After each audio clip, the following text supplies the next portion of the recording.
আসসালামু আলাইকুম প্রিয় শিক্ষার্থীরা, আশা করি সবাই ভালো আছো। আজকে ৯ নাম্বার ক্লাসে আমরা ক্রয় বিক্রয় সংক্রান্ত হিসাব নিকাশ এবং মজুত পণ্যের হিসাব নিকাশ এই ২টা টপিক থেকে আলোচনা করব। এই ২টা টপিক তোমাদের খুবই গুরুত্বপূর্ণ। বিভিন্ন প্রতিযোগিতামূলক বিশ্ববিদ্যালয়ের ভর্তি পরীক্ষায় ম্যাথ চলে আসে। প্রথমে আমরা ক্রয় বিক্রয় সংক্রান্ত হিসাব নিকাশ সম্পর্কে জানবো।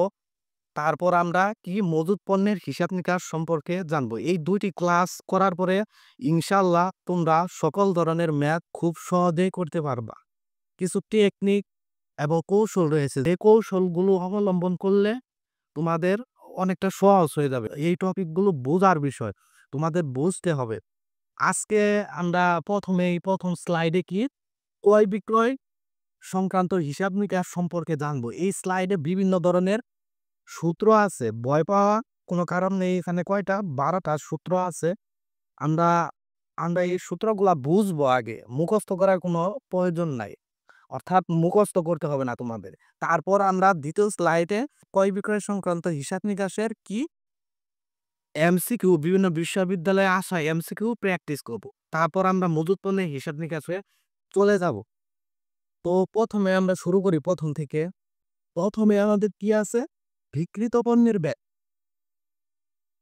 আসলে বিক্রিত পণ্যের ব্যয় বিষয়টা কি? অর্থাৎ আমি প্রতিষ্ঠানে একটা অর্থ বছরে আ যে কতগুলো পণ্য বিক্রয় করছি, সেই বিক্রিত পণ্য আমার প্রস্তুত করতে যাবতীয় যে ব্যয় আছে, সেগুলাই কি আমাদের বিক্রিত পণ্যের ব্যয়। এখন বিক্রিত পণ্য ব্যয় বিভিন্নভাবে নির্ণয় করা যায়। এখানে কয়টা আছে? ৩ টা দেওয়া আছে।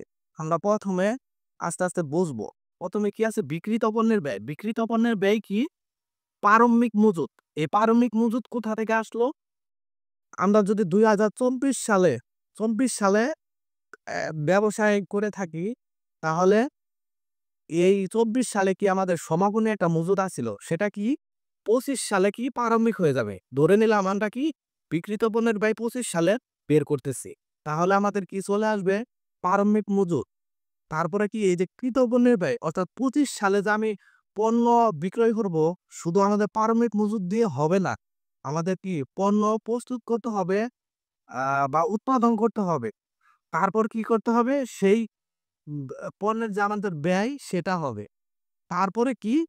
আমরা প্রারম্ভিক মজুত পেলাম, আরো বিভিন্ন পণ্য ক্রয় করলাম। ক্রয় করার পরে কি হবে? আমরা সমস্তটুকুই তো বিক্রি করে দিব না। আমাদের বলছে কি বিক্রিত পণ্যের ব্যয়। আমাদের একটা অর্থ বছরে কি এই ২৫ সালে কি সমাপনী থেকে যাবে? মানে এই সমাপনীরটা কি বাদ দিতে হবে। সেটাই তো আমাদের বিক্রিত পণ্যের ব্যয়। মানে একটা অর্থ বছরে আমি কতটুকু বিক্রি করছি সেটাই হলো বিক্রিত পণ্যের ব্যয়। আমরা কি পেলাম? প্রারম্ভিক মজুত প্লাস, কৃত পণ্যের ব্যয় মাইনাস সমাপনী মজুত। এখন যদি তোমাকে বলি যে প্রারম্ভিক মজুত বের করো, বের করতে পারবা? অবশ্যই এই একটা সূত্র জানা থাকলে এই প্রারম্ভিক মজুতও বের করা যাবে, কৃত পণ্যের ব্যয়ও বের করা যাবে, সমাপনী মজুতও বের করা যাবে। অর্থাৎ আমরা প্লাস মাইনাস করে দেব। অর্থাৎ যেটা বের করব সেটা কি এই পাশে রাখবো, বাকিগুলা প্লাস মাইনাস করে ওই পাশে পাঠিয়ে দিব। তাহলে কি আমরা প্রত্যেকটা আইটেম পেয়ে যাব। তারপরে কি আছে? আমাদের আরেকটা বিক্রিত পণ্যের ব্যয়। বিক্রিত পণ্যের ব্যয়, বিক্রয়যোগ্য পণ্যের ব্যয় মাইনাস সমাপনী মজুত। বিক্রয়যোগ্য মানে কি? বুঝতে হবে। একটা অর্থ বছরে ২৫ সালে আমরা ধরে নিলাম। ২৫ সালে আমরা কি একটা নির্দিষ্ট সময় কি বিক্রয়যোগ্য, মানে আমি কতটুকু পণ্য বিক্রয় করতে পারবো সেটাই হলো বিক্রয়যোগ্য। এর মধ্যে কিন্তু সব পণ্যই আছে। আমাদের কি সমাপনী মজুতও আছে, প্রারম্ভিক মজুত আছে, কৃত কৃত পণ্যের যে ব্যয় সেটা আছে। অর্থাৎ বিক্রয়যোগ্য আমরা কতটুকু বিক্রয় করতে পারবো সবগুলাই এখানে আছে। করতে বলছে কি বিক্রিত পণ্যের ব্যয়, অর্থাৎ কতটুকু বিক্রয় করছি সেটার ব্যয়। আমরা তো সমাপনী মজুত পণ্য বিক্রি করি নাই, সেটা আমাদের কি প্রতিষ্ঠানে রয়ে গেছে, এর জন্য কি এটা বাদ দিতে হবে। তাহলে আরেকটা সূত্র পেলাম, সেটা কি বিক্রিত পণ্যের ব্যয় সমান সমান বিক্রয়যোগ্য পণ্যের ব্যয় থেকে সমাপনী মজুত বাদ দিতে হবে। আরেকভাবে নির্ণয় করতে পারি, সেটা কি বিক্রিত পণ্যের ব্যয় নিট বিক্রয়। আমরা যে বিক্রয় করছি, অবশ্যই এখানে আমাদের লাভ আছে না? লাভ আছে। সেই লাভ থেকে আমাদের এই লাভের অংশটাই কি মোট মুনাফা, অর্থাৎ মোট মুনাফায় বাদ দিতে হবে। তাহলে তো আমরা বিক্রিত পণ্যের ব্যয় পেয়ে যাব। যে বিক্রয় করছি সেটার ব্যয় পেয়ে যাব। এখানে তো লাভ এবং বিক্রিত পণ্যের ব্যয় দুইটাই আছে। এই ছিল আমাদের বিক্রিত পণ্যের ব্যয়ের ৩ টা সূত্র। এখান থেকে তোমাদের আ বারবার এমসিকিউ চলে আসে। অর্থাৎ বিক্রিত পণ্যের ব্যয়টা খুবই গুরুত্বপূর্ণ। তারপরে চলে যাব কি এই ২ নাম্বার। ২ নাম্বারে কি আছে? এটা সূত্র বলা যায় না, এটাকে নোট বলতে পারো। কি আছে? ক্রয় মূল্যের উপর মুনাফার হার। কি আছে? ক্রয় মূল্যের উপর মুনাফার হার। মানে ক্রয় মূল্যের উপর মুনাফার হার, আর এখানে আছে কি বিক্রিত পণ্যের ব্যয় মূল্যের উপর মুনাফার হার। অর্থাৎ ক্রয় মূল্যের মুনাফার হার যে কথা, বিক্রিত পণ্যের ব্যয় মূল্যের মুনাফার হার সেই একই কথা, সিনোনিয়াম বলতে পারো। আবার কি মার্কআপ একই বিষয়। ক্রয় মূল্যের উপর মুনাফার হার, বিক্রিত পণ্যের ব্যয় মূল্যের উপর মুনাফার হার এবং মার্কআপ, এই তিনটাই একই বিষয়। অর্থাৎ তোমাদের এমসিকিউ প্রশ্নে তিনটার যে কোনো একটা দিয়ে দিতে পারে। হুট করে যদি তোমাদের মার্কআপ দিয়ে দেয় তাহলে তোমাদের অচেনা লাগতে পারে। অর্থাৎ তখন বলতে পারো যে এটা কি, এটা তো বুঝতেছি না। অর্থাৎ তোমাদের জানার জন্য, অর্থাৎ ম্যাথ সহজভাবে সলভ করার জন্য এই তিনটায় জানতে হবে। ৩ নাম্বারে কি আছে? বিক্রয় মূল্যের উপর মুনাফার হার। আরো ২ টা নাম আছে। কি? বিক্রয় মূল্যের উপর মুনাফার হারের আরো ২ টা নাম কি? প্রান্তিক মুনাফার হার। আরেকটা কি আছে? মার্জিন। অর্থাৎ যদি মার্জিন বের করতে বলে তাহলে আমরা কি বুঝে নিব? সেটা বলছে যে কি? বিক্রয় মূল্যের উপর মুনাফার হার কত? প্রান্তিক মুনাফার হার কত? একই বিষয়। তারপরে চলে যাব আমরা ৪ নাম্বারে। ৪ নাম্বারে কি আছে? সহজে রূপান্তরযোগ্য মুনাফার হারের তালিকায়। এটা তোমরা এখন বুঝবে না। আমি যেভাবে বলবো সেভাবে তোমরা মনে রাখো। এখানে কি আছে? ১০০%। তারপরে কি আছে? ৫০%। তারপরে কি? ৩৩.৩৩%। তারপরে কি? ২৫%। তারপরে ২০, ১৬.৬৭। এই লাইনটা তোমাকে মুখস্থ করতে হবে। কি? ১০০, ৫০, ৩৩.৩৩, ২৫, ২০, ১৬.৬৭। মুখস্থ করার পর একটা নোট তোমাদের মনে রাখতে হবে। কি? ক্রয়ের উপর মুনাফার হার বেশি। শেষ। তোমাদের কি মনে রাখতে হবে? ক্রয়ের উপর মুনাফার হার বেশি। তাহলে কি বিক্রয়ের উপর মুনাফার হার কম? ক্রয়ের উপর মুনাফার হার বেশি, বিক্রয়ের উপর মুনাফার হার কি? কম। এখন আমরা কিভাবে এটা মনে রাখবো? এখন যদি তোমাকে আমি প্রশ্ন করি যে ক্রয়ের উপর মুনাফার হার ১০০% হলে বিক্রয় মূল্যের উপর মুনাফার হার কত? তুমি বলে দিবা কি? আমরা শিখছি কি? ক্রয়ের উপর মুনাফার হার বেশি। তাহলে যদি ক্রয়ের উপর মুনাফার হার বেশি, বেশিটা ১০০% হয়, তাহলে বিক্রয় মূল্যের উপর মুনাফার হার কি হবে? ৫০%। এখন যদি উল্টাভাবে বলি যে বিক্রয় মূল্যের উপর মুনাফার হার ৫০% হলে ক্রয় মূল্যের উপর মুনাফার হার কত? এই যে ১০০%। আবার বলি তোমাদের, যদি বিক্রয় মূল্যের উপর মুনাফার হার ২৫% হয়, তাহলে ক্রয় মূল্যের উপর মুনাফার হার কত? বলছি বিক্রয়। বিক্রয় মানে কি কম হবে, আর ক্রয় কি বেশি হবে। তাহলে এই যে ৩৩% হবে। আবার যদি বলি আমরা আ ক্রয় মূল্যের উপর মুনাফার হার ২০% হলে বিক্রয় মূল্যের উপর মুনাফার হার কত? ক্রয় মূল্য ২০%, ক্রয় মূল্যের উপর কি বেশি থাকে, তাহলে আমাদের কমটা কোনটা? এই যে ১৬.৬৭। তাহলে এভাবেই আমরা মনে রাখবো। কিভাবে? ক্রয়ের উপর মুনাফার হার বেশি, আর এই লাইনটা মুখস্থ করে ফেলবো। তারপরে চলে যাবো আমরা কি ৫ নাম্বারে। ৫ নাম্বারে কি আছে? বিক্রয়যোগ্য পণ্যের ব্যয় মজুতযোগ্য পণ্যের ব্যয় ২ টা একই জিনিস। বিক্রয়যোগ্য, খেয়াল করো, বিক্রয়যোগ্য পণ্যের ব্যয়। আমি কতটুকু বিক্রয় করতে পারবো সেই যোগ্য, অর্থাৎ যতটুকু আমি বিক্রয় করতে পারবো সেটাই কি? বিক্রয়যোগ্য। আবার কি এই যতটুকু আমি বিক্রয় করতে পারবো, আমি বিক্রয় করলাম না, আমি মজুত করে রাখবো সবগুলাই, সবকিছুই, সেটাও করা যাবে। এই বিক্রয়যোগ্যকে কি? মজুতও করে রাখা যাবে। এর জন্য এই ২ টা কি? একই বিষয়। এই ২ টার সূত্র কি? ২ ভাবে নির্ণয় করা যায়। বিক্রয়যোগ্য পণ্যের ব্যয় বা মজুতযোগ্য পণ্যের ব্যয়। কিভাবে? যেমন প্রারম্ভিক মজুত, অর্থাৎ ২৪ সালে সমাপনী মজুত ২৫ সালে আসলো, সেটা কি প্রারম্ভিক হয়ে আসলো। তারপরে কি যে কৃতপণ্যের ব্যয় ২৫ সালে যে আমি আরো কিনবো, সেই ২ টার সমষ্টি তো আসলে বিক্রয়যোগ্য। এই ২ টা সমষ্টির পণ্যই তো আমি কি করতে পারবো? বিক্রয় করতে পারবো। তাহলে বিক্রয়যোগ্য কতটুকু পণ্য আমি বিক্রয় করতে পারবো সেটাই কি? বিক্রয়যোগ্য। বারবার বলতেছি, বোঝার বিষয়। তারপরে ২ নাম্বারে মানে কিভাবে নির্ণয় করতে হবে আরেকটা উপায় সেটা কি? এই সমাপনী মজুত। যে বিক্রিত পণ্যের ব্যয় আছে না? বিক্রিত পণ্যের ব্যয় মানে কি? আমাদের সমাপনী মজুত বিক্রিত পণ্যের ব্যয় মানে কি যতটুকু পণ্য বিক্রয় করছি সেটার ব্যয়। সেটাই কি বিক্রিত পণ্যের ব্যয়। কিন্তু আমাদের বের করতে বলছে কি বিক্রয়যোগ্য। মানে কতটুকু বিক্রয় করতে পারতাম। আমাদের প্রতিষ্ঠানে আরো রেখে দিচ্ছি। সেটাও তো আমরা বিক্রয় করতে পারতাম রেখে না দিয়ে। তাহলে এটা যোগ করে দিতে হবে। তাহলে কি বের হবে আমাদের? বিক্রয়যোগ্য পণ্যের ব্যয় বের হবে। তাহলে এই যে আমরা মানে সূত্রগুলা পড়তেছি আসলে তো মুখস্থর কোনো বিষয় না। এগুলো সবই বোঝার বিষয়। আমাদের বুঝতে হবে। এখন তোমরা এইভাবে বুঝে যাও। তারপরে প্রয়োজনে মুখস্থ করে ফেলবে। সমস্যা কি? তাহলে তোমাদের আরো ইজি হবে পরীক্ষা হলে। তারপরে চলে যাব কি ৭ নম্বরে। এরপর কি আমরা ধৈর্য সহকারে এই স্লাইডটা শেষ করে এরপরে সরাসরি আমরা এমসিকিউ প্র্যাকটিস করব। তখন বুঝতে পারবা যে এমসিকিউ গুলা কত সহজ। সবগুলো কি প্রিভিয়াস ইয়ারে আসা। তারপরে আছে সমাপনী মজুত। সমাপনী মজুতও কি ২-৩ ভাবে নির্ণয় করা যায়। এখানে আমরা ২ ভাবে দেখাইছি। কি? সমাপনী মজুত মানে কি? বছরের শেষে যে আমরা মজুত হিসাবে রেখে দেই, সেটাই কি সমাপনী মজুত। এই সমাপনী মজুত কি পরের বছর আবার কি প্রারম্ভিক মজুত হয়। এই সমাপনী মজুত আমরা কিভাবে বের করব? এই যে প্রারম্ভিক মজুত, এটা আগের বছরেরটা এই বছরে আসছে। সেটা যোগ করব প্লাস কৃত পণ্যের ব্যয়। এই বছরে যতটুকু পণ্য ক্রয় করছি সেটা যোগ করব এবং এই যে বিক্রিত পণ্যের ব্যয় না মানে কতটুকু বিক্রয় করছি। এই সমাপনী মজুত আমরা কিভাবে বের করব? এই দেখো প্রারম্ভিক মজুত প্লাস কি কৃত পণ্যের ব্যয় মাইনাস বিক্রিত পণ্যের ব্যয়। তাহলে আমরা কি সমাপনী মজুত পেয়ে যাব। এখন যদি তোমাকে বলি যে কৃত পণ্যের ব্যয় বের করো, পারবা? অবশ্যই পারবা। এটা কি প্লাস মাইনাস করে দিবা। এই পাশে এই সমাপনী মজুদের জায়গায় নিয়ে আসবা। তাহলে কি কৃত পণ্যের ব্যয়ও বের করতে পারবা। বিক্রিত পণ্যের ব্যয়ও বের করতে পারবা। প্রারম্ভিক মজুত এটাও কি বের করা যাবে। তাহলে একটা সূত্র শিখলে তোমাদের ৩ টা সূত্র হয়ে যাচ্ছে।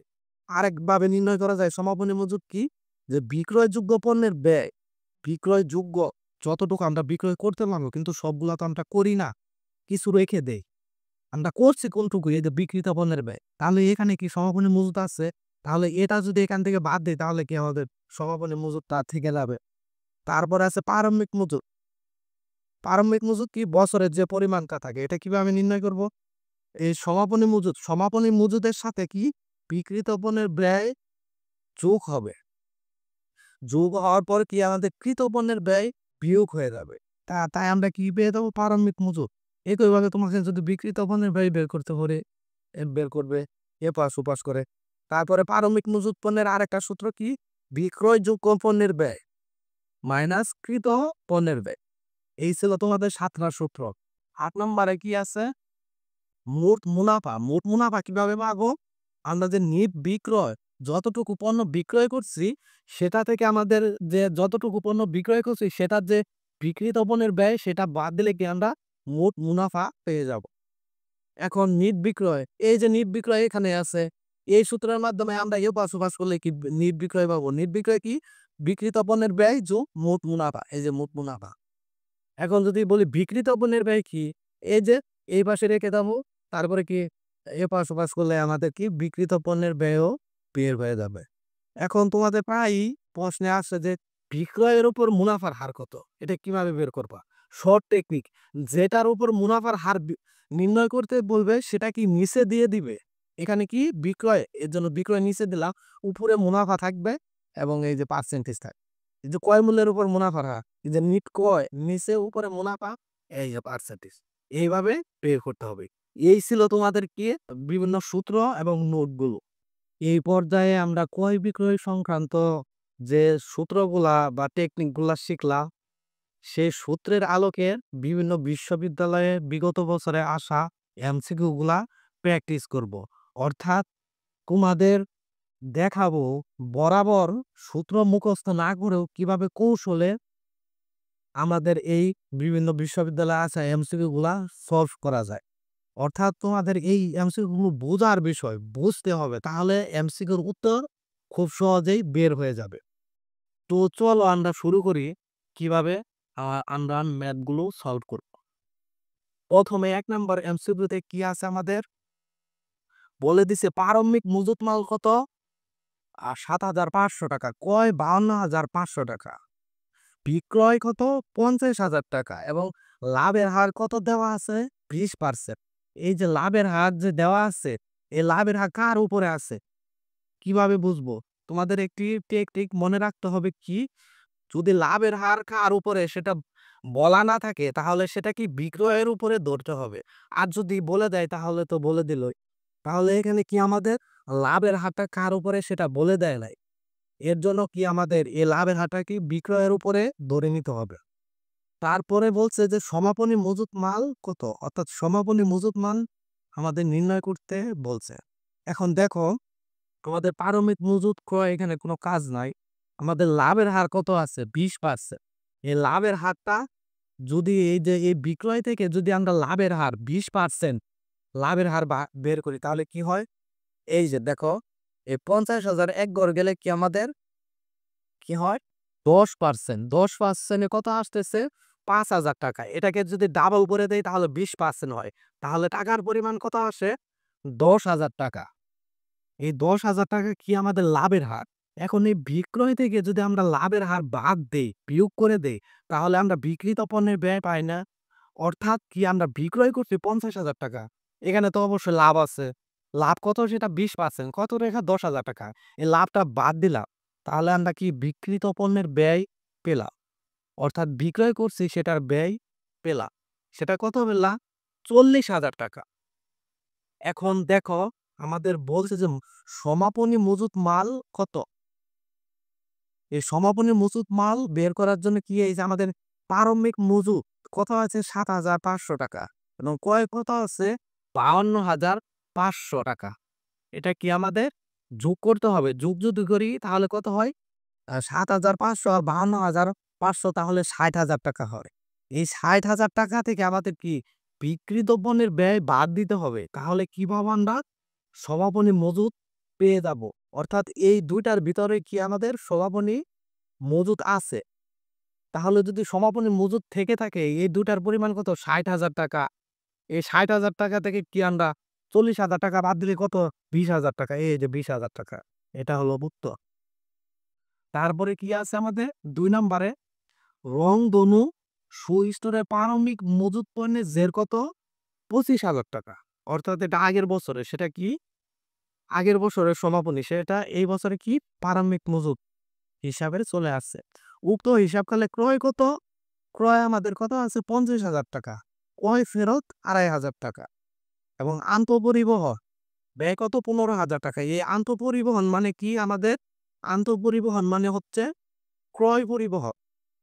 হিসাব শেষে গণনার পর দেখা গেল কি দেখা যায়? যে ২০,০০০ টাকার পণ্য এখনো হাতে আছে। কি বিক্রয়যোগ্য পণ্যের ব্যয় কত? বিক্রয়যোগ্য মানে কি আমরা কতটুকু বিক্রয় করতে পারবো? সেটাই তো আমাদের বিক্রয়যোগ্য পণ্যের ব্যয়। কতটুকু আমরা বিক্রয় করতে পারবো? আর বিক্রিত পণ্যের ব্যয় মানে কি? আমরা যে বিক্রয় করছি সেটার ব্যয়। তাহলে বিক্রয়যোগ্য তাহলে এই যে প্রারম্ভিক মজুত মাল কত? ২৫,০০০ টাকা। এটা তো আমরা বিক্রয় করতে পারবো, পারবো না? এই যে ২৫,০০০ টাকা দিলাম। উক্ত হিসাবকালে কি ক্রয় করছি কত? ৫০,০০০ টাকা। এই ৫০,০০০ টাকার সাথে কি ক্রয় ফেরত এটা কি বাদ দিতে হবে। বাদ দিলে কত আমাদের? ৪৭,৫০০। এটাও তো আমরা বিক্রয় করতে পারবো। তাহলে কি এটাও যোগ করব ৪৭,৫০০। তারপরে আছে কি? এই যে আমাদের অন্তঃপরিবহন কত? ১৫,০০০ টাকা। এটা কি আমাদের যোগ করতে হবে। এটাও কি আমাদের এই যে ক্রয়ের সাথে যাবে। এই ১৫,০০০ টাকাও কি আমরা যোগ করে দিব। তারপরে আছে কি আমাদের যে ২০,০০০ টাকা এখনো হাতে আছে মানে কি সমাপনী মজুত। এই সমাপনী মজুতও তো আমি বিক্রি করতে পারতাম। বিক্রি করতে পারতাম না? আমাদের বের করতে বলছে কি বিক্রয়যোগ্য। বিক্রি করি নাই। সমাপনী হিসাবে রেখে দিছি প্রতিষ্ঠানে। তাহলে এটাও বিক্রি করতে পারতাম। তাহলে এটাও কি আমরা যোগ করে দিব? তাহলে টোটাল যোগ করলে ২০,০০০ এই সমস্ত যোগ করলে আমাদের কত আছে? ৮৭,৫০০ টাকা। এটাই হলো আমাদের কি? বিক্রয়যোগ্য পণ্যের ব্যয়। তারপরে ৩ নম্বরে কি আছে দেখো, নিট বিক্রয় ও মোট মুনাফার পরিমাণ যথাক্রমে ৩০,০০০ টাকা ও ৬,০০০ টাকা। এটা কি আমাদের বিক্রয় আর এটা কি মুনাফা। বলছে যে ক্রয় মূল্যের উপর মুনাফার হার কত? ক্রয় মূল্যের উপর মুনাফাটা। হ্যাঁ, তাহলে এটাও কিন্তু টেকনিকে বের করা যায়। আমরা একটা সূত্র শিখছিলাম নাকি, ক্রয় মূল্যের উপরে মুনাফার হার বেশি হবে এবং বিক্রয় মূল্যের উপর মুনাফার হার কম হবে। এখানে একটা টেকনিক দেখো, এখানে বিক্রয় কত, এই যে 30,000 টাকা। এখন যদি তোমাকে বলি আমার কত মুনাফা আছে, কি মুনাফা আছে 6,000 টাকা। এখন যদি বলি যে বিক্রয় মূল্যের উপর মুনাফার হার কত, এখানে বলতে পারবা? অবশ্যই পারবা। দেখো, মুনাফার পরিমাণ তো দিয়েই দিছে কত, 6,000 টাকা। এই যে বিক্রয়, এই বিক্রয়ের উপর যদি আমরা 10% করি তাহলে কত, 3,000 টাকা। এখানে কত, 6,000। যদি দ্বিগুণ করি, 3 কত, 6, তাহলে কি 20 বাঁচতে না আমাদের, কি 6,000 টাকা আসতেছে। তাহলে বিক্রয় মূল্যের উপর মুনাফার হার কত, 20%। এখন বিক্রয় মূল্যের উপর যদি মুনাফার হার 20% পেয়ে যায়, তাহলে ক্রয় মূল্যের উপর মুনাফার হার কত সেটা বের করতে পারবো না? অবশ্যই পারবো। আমরা কি শিখছি, যে ক্রয় মূল্যের উপর মুনাফার হার বেশি হয়, বিক্রয় মূল্যের উপর মুনাফার হার যদি 20% হয়, তাহলে ক্রয় মূল্যের উপর মুনাফার হার কত, 25% হবে, বেশি হবে। তাহলে 25% এখানে কোনটা? এই যে এটাই সঠিক উত্তর। 4 নম্বরে কি আছে, ক্রয় মূল্যের উপর 25% মুনাফা হলে বিক্রয় মূল্যের উপর হার কত, সরাসরি দিয়ে দিচ্ছে। যে ক্রয় মূল্যের উপর দেওয়া আছে কত, 25, ক্রয় মূল্যের উপর মুনাফার হার থাকলে কি সেটা বেশি থাকে।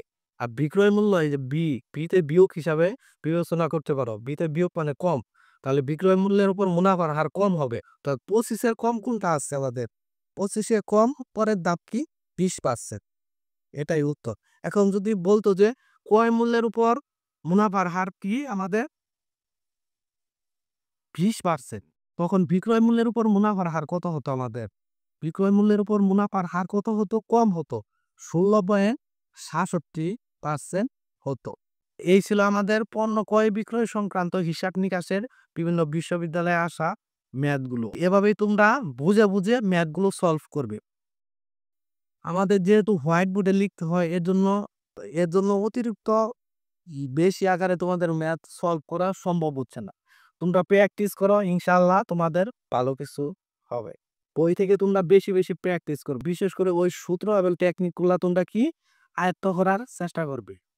এই স্লাইডে আমরা মজুতের হিসাব নিকাশ সম্পর্কে জানবো, অর্থাৎ একটি স্লাইডের মাধ্যমে কিভাবে আমরা বুঝে বুঝে এই মজুতের লিফু ফিফু বা বার আরোপিত গড় পদ্ধতিতে বিশ্ববিদ্যালয়ে আসা এমসিকিউ গুলা সলভ করা যায় তা দেখব। খুব সহজে আমরা এই চ্যাপ্টারটা বুঝে যাব। এই চ্যাপ্টারের মূল বিষয় কি, এই চ্যাপ্টার আমাদের কি সম্পূর্ণ বোঝার বিষয়, অর্থাৎ মুখস্থের কোনো বিষয় না। তো চলো আমরা শুরু করি। তো আমাদের কি, এই যে মজুত পণ্যের মূল্য নির্ধারণের 2টি পদ্ধতি আছে। কয়টি? 2টি। একটা হলো সুনির্দিষ্ট শনাক্তকরণ পদ্ধতি, আর একটা ব্যয় প্রবাহ পদ্ধতি। এই সুনির্দিষ্ট শনাক্তকরণ পদ্ধতি আমাদের আলোচ্য বিষয় নয়, আমাদের আলোচ্য বিষয় হচ্ছে ব্যয় প্রবাহ পদ্ধতি। এই ব্যয় প্রবাহ পদ্ধতির 3টি বিকল্প পদ্ধতি আছে আবার। কি কি? ফিফো, আগে আসলে আগে যায়, অর্থাৎ first in first out. LIFO, last in last out, last in first out. এটা কি? শেষে আসলে আগে যায়। অর্থাৎ এগুলো এখন হয়তো বুঝবো না, কিন্তু যখন আমরা প্র্যাকটিস করব তখন পুরোপুরি বুঝে যাবে। তারপর আমি এখানেই বোঝানোর চেষ্টা করতেছি। ক্ষিপু মানে কি? আগে আসলে আগে যায়, অর্থাৎ আমার গুদামে পণ্য আগে আসবে, সেটা কি আগে আবার বের করে দিব। আর লিপো কি? লাস্টে আসবে, সেটা কি ফার্স্টে বের করে দেব, প্রথমে বের করে দেব। আর গড় কি? পুরো পরিমাপকে আমি গড় করব, গড় করে তারপরে বের করব। এই ছিল আমাদের ফিপু, লিপু, গড় বা বার আরোপিত। এই এই 3টি কি আমাদের ব্যয় প্রবাহের 3টি বিকল্প পদ্ধতি। একটি উদাহরণ, অর্থাৎ একটা ছকের মাধ্যমে সকল ধরনের লিপু, ফিপু, গড়, বার আরোপিত সমস্ত অঙ্ক শিখে ফেলব। তো এখানে একটা চার্ট আছে, কি একটা উদাহরণ আছে, কি বেক্সিমকো 2018 সালের পণ্য সংক্রান্ত তথ্য। কি কি তথ্য? বিবরণে আছে কি মজুদ। এই মজুদ কি? এই যে জানুয়ারি 1, তার মানে কি প্রারম্ভিক মজুদ। প্রারম্ভিক মজুদ কত আছে? প্রারম্ভিক মজুদ আছে কয় টাকা ধরে? 4 টাকা ধরে। আচ্ছা, বুঝলাম।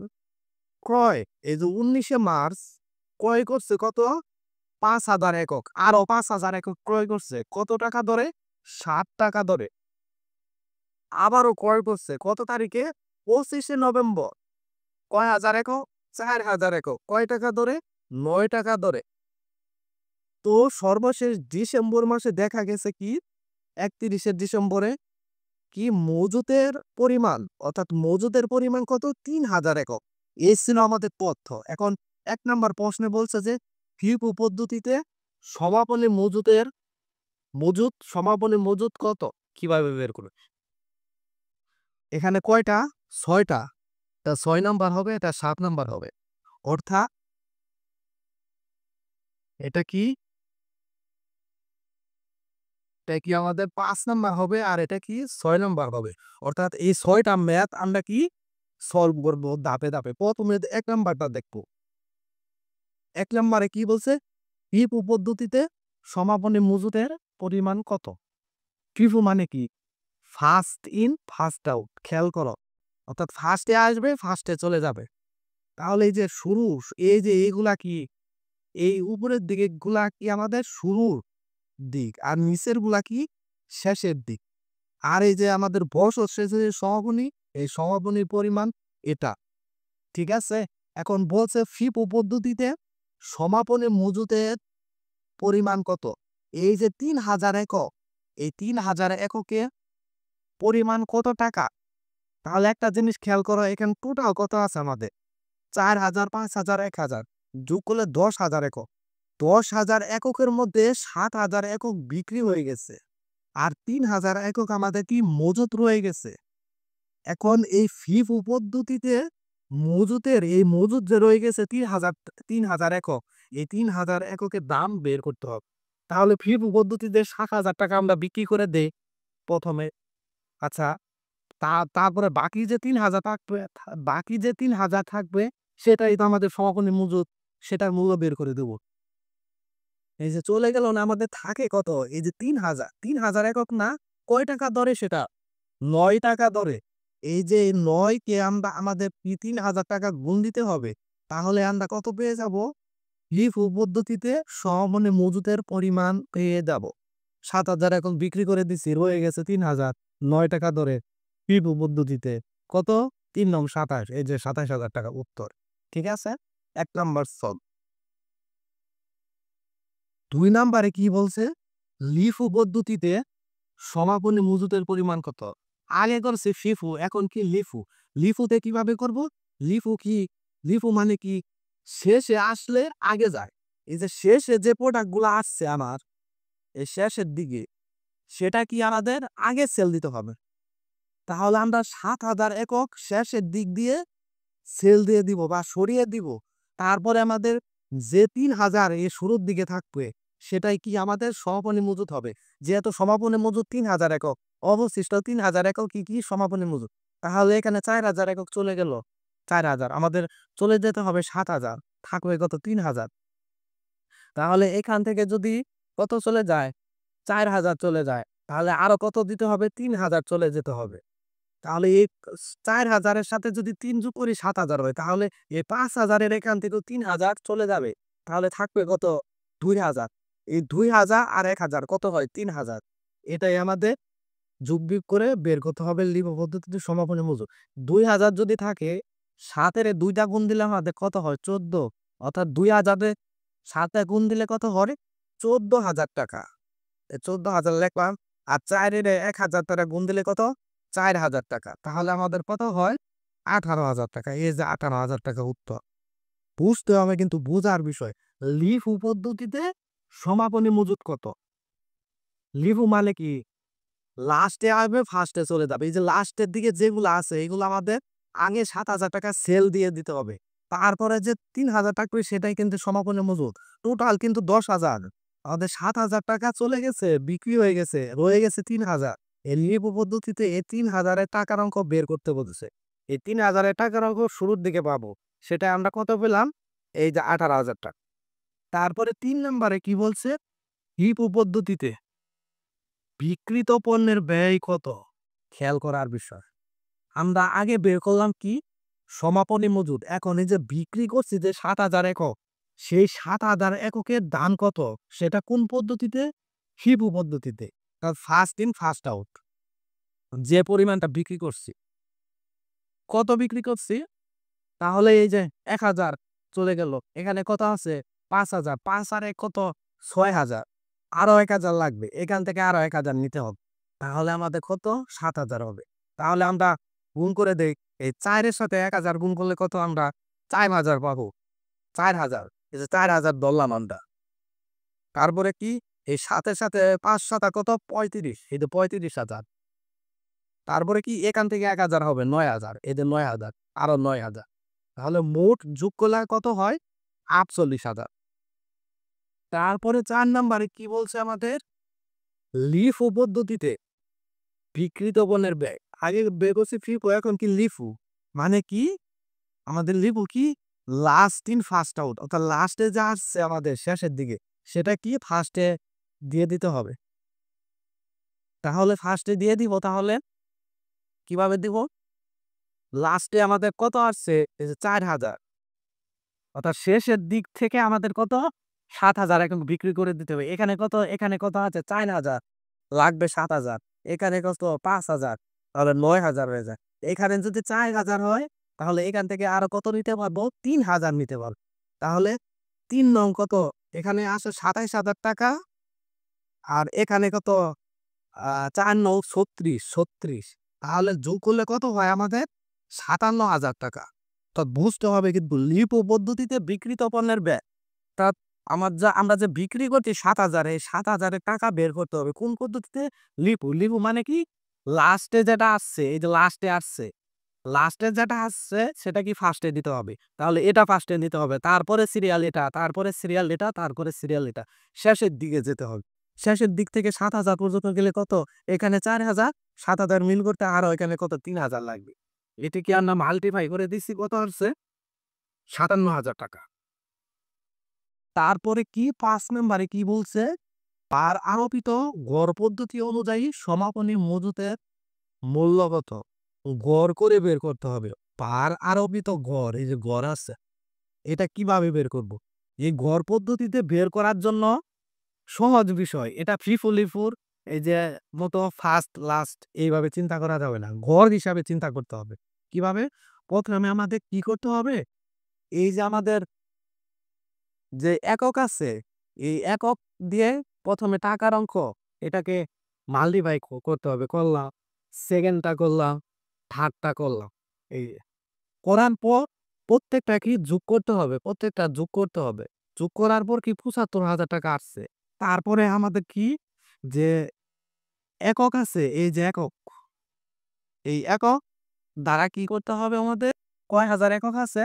১০,০০০। ১,০০০, এখানে কত? ৫,০০০, ৪,০০০, ১০,০০০ একক দ্বারা ভাগ করতে হবে। ভাগ করলে আমরা কি পাবো? একক প্রতি কি? একক প্রতি একটা ব্যয় পাবো। একক প্রতি ব্যয় কত? ৭.৫ টাকা। কিভাবে পাবো? আবার বলছি। প্রথমে আমাদের এটার সাথে মাল্টিপ্লাই করে দিতে হবে। তারপরে যোগ করতে হবে। এটার সাথে কি? এই একক প্রতি টাকা মাল্টিপ্লাই করে দিতে হবে। তারপরে কি আমাদের? যোগ করতে হবে।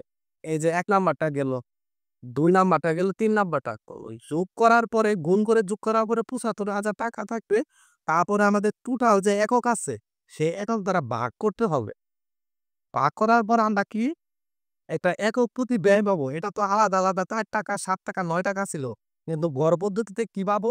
৭.৫ পাবো। কিন্তু বরাবর এই ৩ টা যোগ করে ৩ দা ভাগ করা যাবে না। এটা ভুল পদ্ধতিতে।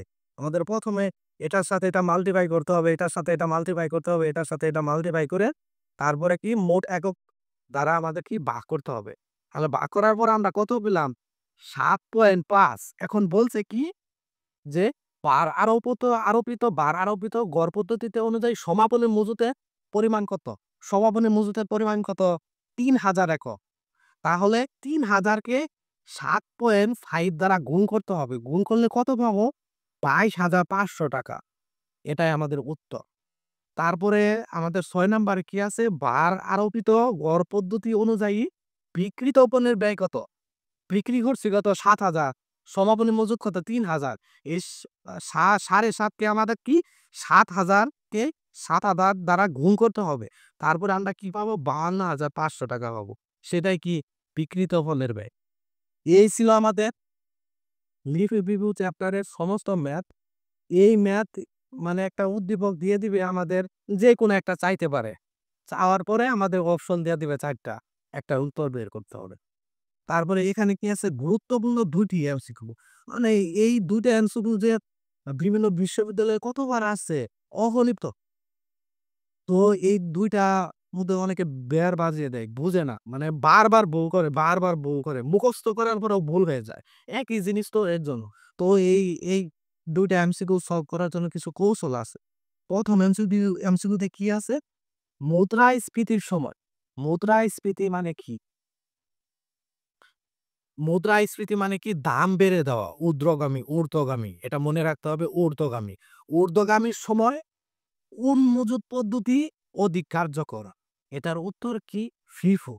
এখন লিপু হলো না কেন? কথা হলো। তো আমরা কিভাবে বের করব? মনে রাখতে হবে মজুত পণ্য, একটা সূত্র, মজুত পণ্য কম দেখানো ভালো। এই একটা সূত্র। তাহলে খেয়াল করা বিষয়। যদি মজুত পণ্য কম দেখানো ভালো। এখন ফিফো পদ্ধতি, এখন তো আমাদের দাম মুদ্রাস্ফীতি আছে। মানে দাম বেশি আছে, প্লাসে আছে। প্লাসে যদি থাকে তাহলে প্লাসে থাকলে তাহলে শুরুর দিকে আমাদের কি মুদ্রাস্ফীতি, মানে শুরুর দিকে কথার কথা ১ তারিখে ১০ একক কিনলাম, ২ তারিখে ২০ একক। এখন ১ তারিখে যে কিনছি সেটার দাম বেশি, তারপরে দাম একটু কম। মানে কি আমাদের টাকার অঙ্ক উপরের দিকে। তাহলে সেটাই কি আমাদের মুদ্রাস্ফীতি।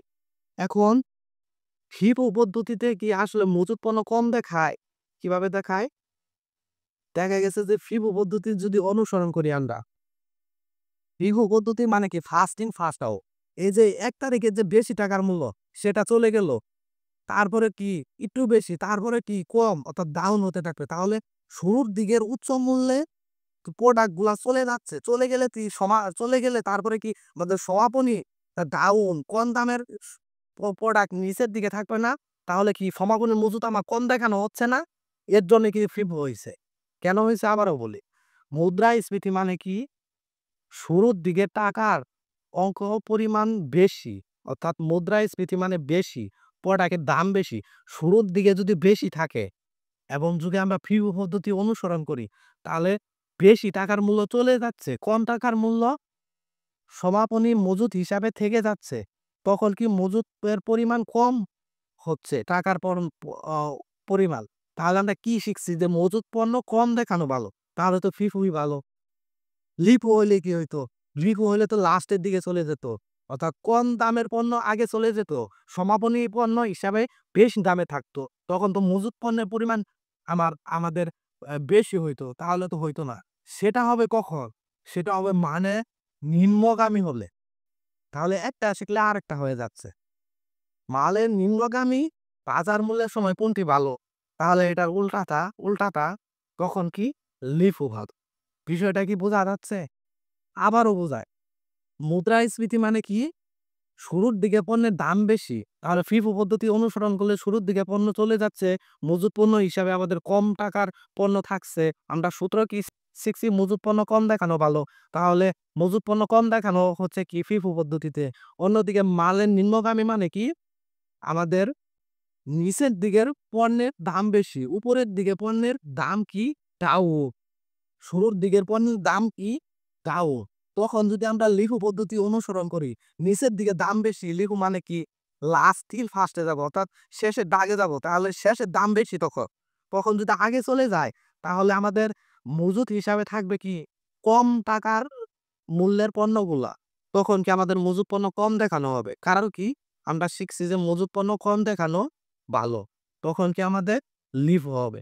এই ছিল মজুতের হিসাব নিকাশের বিভিন্ন ম্যাথ এবং ২ টা গুরুত্বপূর্ণ এমসিকিউ। আশা করি তোমাদের ক্লিয়ার হয়ে গেছে, এবং যদি ক্লিয়ার না হয় বারবার ভিডিও দেখো এবং তোমাদের বই থেকে বেশি এমসিকিউ প্র্যাকটিস করো।